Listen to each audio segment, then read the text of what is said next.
Okay, so what? It didn't work out. And what bit me in the ass is when I was being authentic with my feelings. Yeah. I'm not saying, hey, marry me, move in with me. It was just No. like, look. I have feelings for yes. you. You know, I know you have feelings for me. And she would tell me, when you do that with men, she pulls away. She would say that when men tell her that they have feelings for them? Because she was married for like 13 years or something before.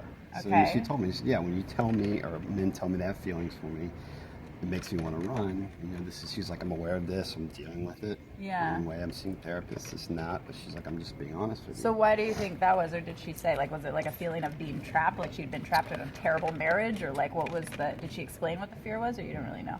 I mean, there's a fear of intimacy, fear of connection, like she fear of said abandonment. This, like no, I knew this because I could see it in me. We both had intimacy issues, and I called myself out on this. Right. We both have intimacy issues. Right, the relationship reflection. Yeah. Right. That's what contracts are for. Yeah. Well.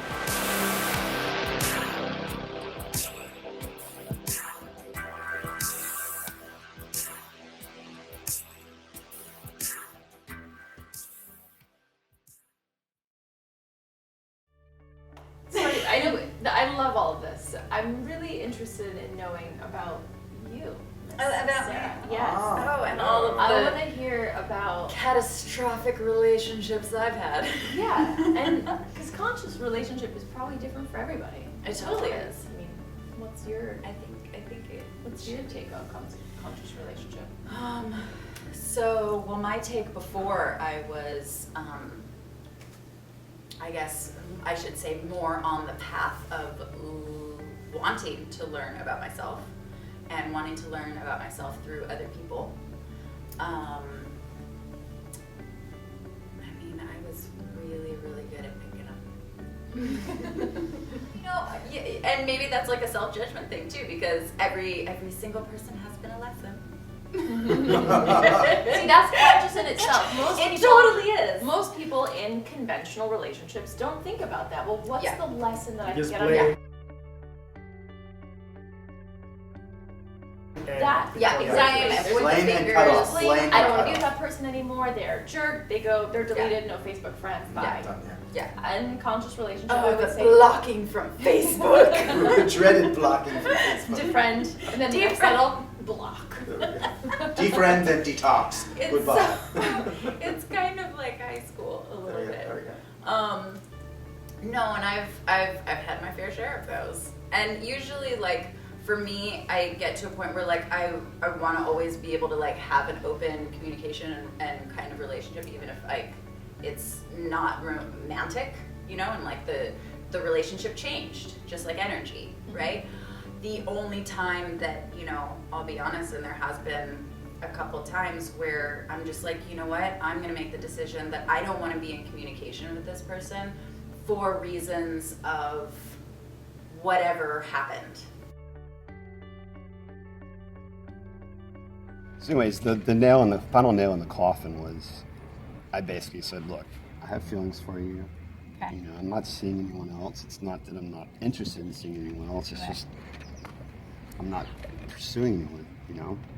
I'm completely and she content wasn't. seeing you, you know, once a week or whatever, once every 2 weeks. And she wasn't stoked with that. She was like, it's either me and everybody or not. She, at this point, she said, look, I just don't think we should continue seeing each other because I'm afraid I'm going to hurt you. And I called her out and I was like, look, Which you ended up getting you hurt know anyway. that you have feelings for me. And I think part of that was she was starting to have feelings for me. Right. And I could see the attachment. Right. So then when I saw her having feelings for me, then I started to follow.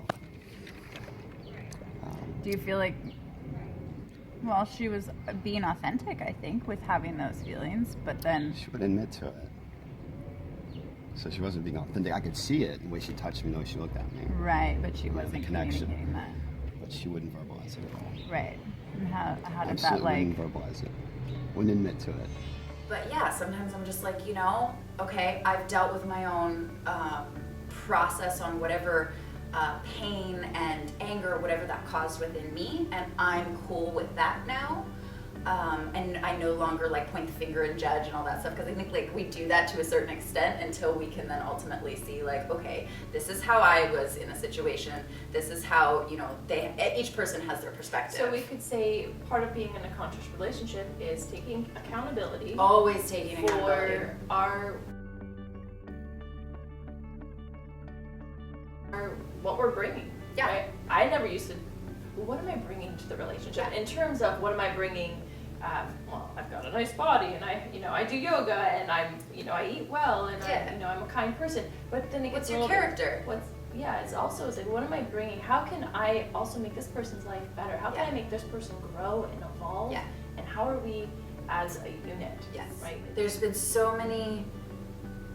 There's been some really distinct relationships that allowed me to see all the ways that I wasn't being.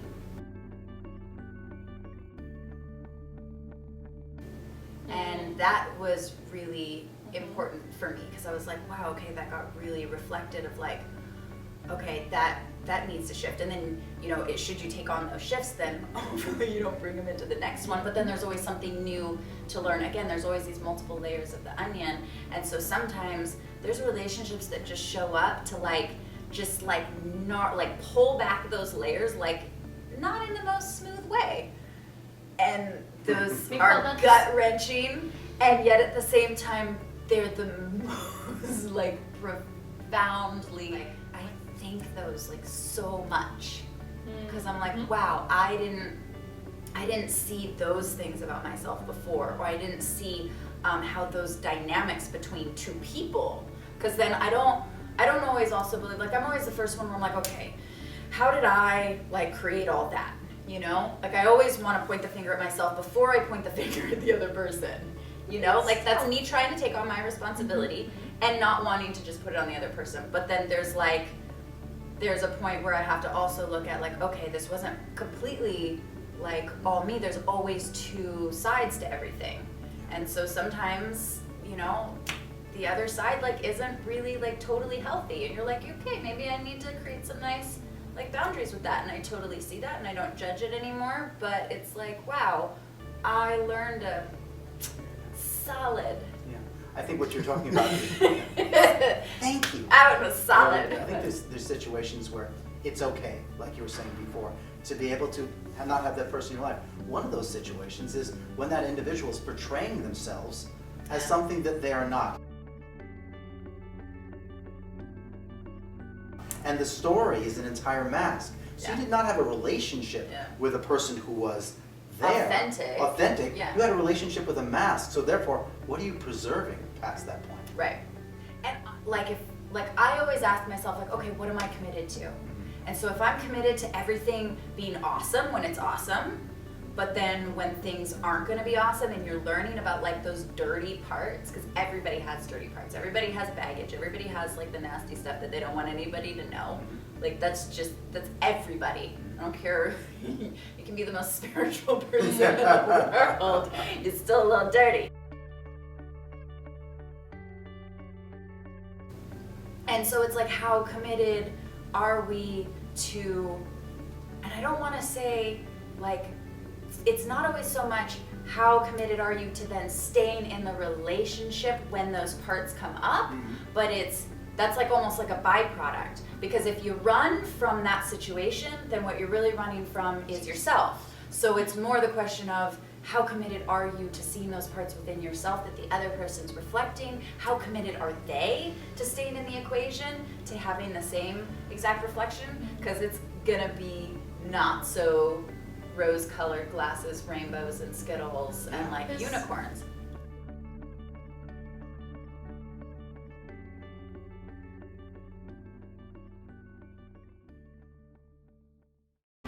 Thank you so much for watching Seeking Serotonin. I'm Serah Laine, your conscious lifestylist, guiding you on your path to holistic health and empowered living.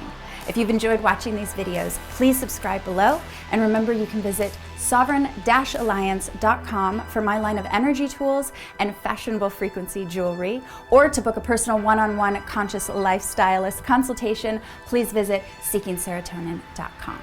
See you on the next episode.